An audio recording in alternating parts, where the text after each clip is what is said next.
In today's video, I'm going to teach you how to buy XRP using USDT on Binance using the spot market.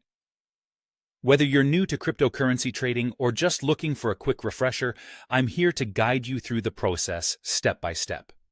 Before we dive into the actual buying process, let's make sure you have all the essentials ready. First, you'll need a verified Binance account. This means you've gone through the necessary identity verification procedures on Binance. Additionally, it's crucial that you have some USDT, Tether, essentially, in your spot wallet, because that's what we'll use to buy XRP.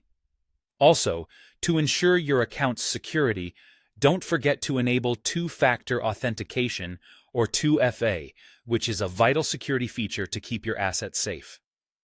Now, let's get started with how to go about buying XRP. First things first, log in to Binance. You can do this through their website or the mobile app, whichever you're more comfortable with.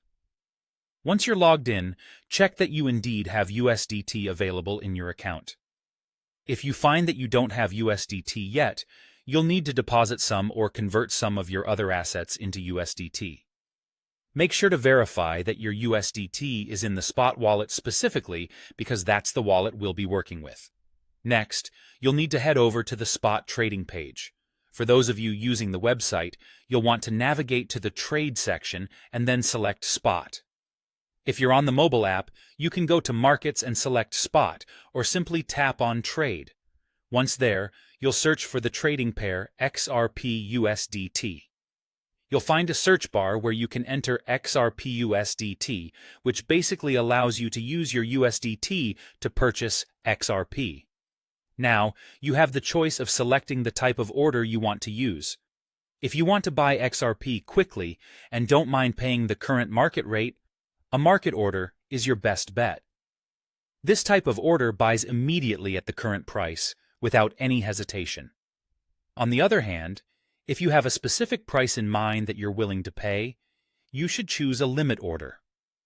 This option will execute your purchase only if XRP drops to your set price level. Once you've chosen your preferred order type, it's time to enter how much XRP you want to buy. For a market order, you'll enter how much USDT you want to spend, or alternatively, the number of XRP units you wish to acquire. For a limit order, you'll need to set the price in USDT and indicate the amount of XRP you want. The final step is to confirm the trade. Be sure to review the fees, as they can vary depending on your account's tier and whether you're using BNB to cover fees. Once you're happy with everything, go ahead and submit the order. After your order is executed, your newly purchased XRP should appear in your Binance Spot wallet. You can always check back there to ensure the transaction has gone through successfully. And there you have it, a simple guide to buying XRP with USDT on Binance's spot market.